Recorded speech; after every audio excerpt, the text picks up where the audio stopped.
monde, c'est Soulef avec vous. Aujourd'hui, on va réaliser ensemble une recette de saison, une recette à base d'abricots, le clafoutis aux abricots, très bon et très délicieux, surtout si vous tombez sur des abricots qui sont quand même un peu acidulés. Personnellement, c'est la recette que je fais le plus souvent, que mes enfants aiment et demandent le plus. Ils aiment beaucoup les abricots, mais ici on ne trouve pas des abricots frais de bonne qualité ou encore bien bons. Ils sont toujours assez acidulés qu'on n'arrive pas à déguster juste comme ça. Alors j'en profite souvent pour faire comme ça un clafoutis. C'est très bon, c'est très gourmand, en plus d'être très très facile à faire.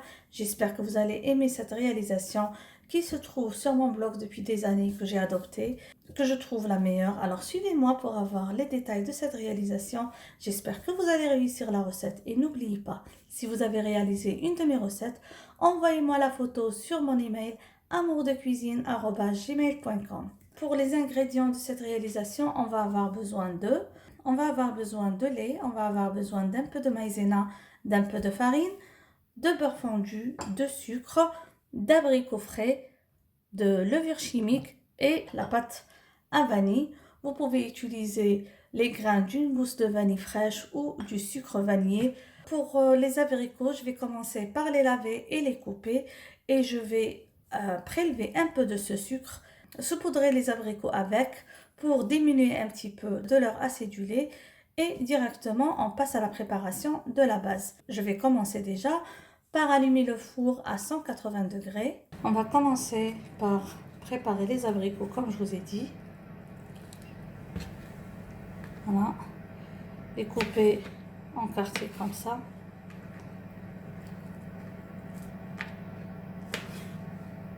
Placez ça dans un saladier et saupoudrer d'un peu de sucre pour donner un joli équilibre dans notre clafoutis. Comme ça, je vais prélever un peu de sucre, comme je vous ai dit, de sucre que j'ai pesé. Les ingrédients, vous allez les trouver en bas dans la boîte de description. Je vais mélanger ça, mettre de côté et passer à la préparation de la base de clafoutis.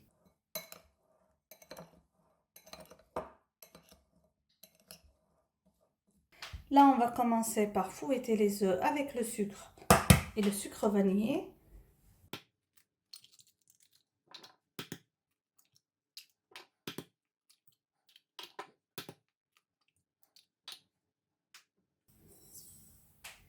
Le sucre et le sucre vanillé. Vous pouvez utiliser un batteur électrique ou un fouet manuel. Donc on va fouetter jusqu'à ce que le sucre soit totalement dissous.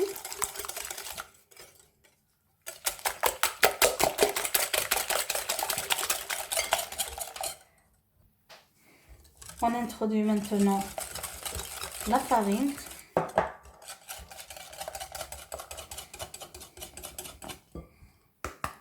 La maïzena et la levure chimique.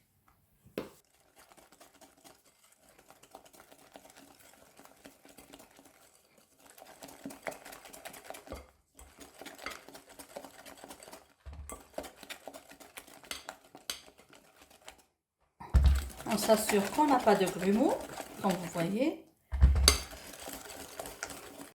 On introduit le beurre fondu.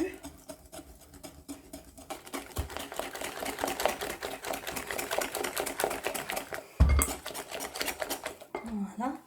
Et on va introduire le lait tout doucement, tout en fouettant, pour avoir un mélange bien homogène.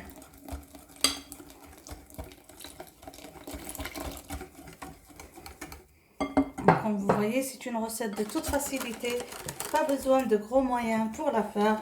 Un fouet manuel fait l'affaire. Bien sûr, si vous n'avez pas d'abricots, vous pouvez utiliser la même base pour faire un clafoutis de cerises. D'ailleurs, c'est la saison. Je vous conseille vivement de faire la recette du clafoutis aux cerises. Trop bon. Donc là, je vais mettre de côté et on va passer à arranger les abricots dans notre moule. C'est pas important de chemiser le moule, mais moi je vais le faire. Alors, vous pouvez arranger les pièces d'abricots selon votre goût. Sinon, vous pouvez juste les verser. Donc, il faut essayer de ne pas mettre le jus. Parce que quand on met le sucre, on sait bien qu'il y aura un jus rejeté. Comme vous voyez, moi je vais juste faire très simple pour avoir des abricots partout. C'est pas un gâteau renversé pour avoir une jolie forme des fruits bien arrangés. Tout va être bien couvert. Le plus important, c'est d'avoir les abricots bien répartis au fond de notre moule et dans tout le gâteau. Voilà. Comme je vous ai dit, mon four, je l'ai préchauffé à 180 degrés. Je verse mon mélange de la crème à clafoutis dans mon moule et je vais faire une cuisson de presque 50 minutes. Ça prend du temps. Il faut être patient. Voilà, et on va se voir à la fin de notre réalisation. Voilà le clafoutis d'abricot à la sortie du four. Je vais laisser bien refroidir. Il était bien gonflé. Là, il commence à rétrécir logiquement. Donc, on va laisser bien refroidir. Vous pouvez, lors de la présentation, saupoudrer avec un peu de sucre glace. Moi, je trouve qu'il y a assez de sucre dedans pour garnir avec le sucre glace. Je vais laisser bien refroidir et essayer de retirer tout le gâteau du moule. J'espère, mes amis, que vous avez aimé la recette d'aujourd'hui, que vous allez la réussir. Surtout, profitez de la saison des abricots pour faire cette recette et plein d'autres recettes à base d'abricots qu'on va vous proposer sur la chaîne ou que vous allez trouver sur le blog. Je vous dis encore une fois merci de m'avoir suivi et à la prochaine réalisation. Bisous!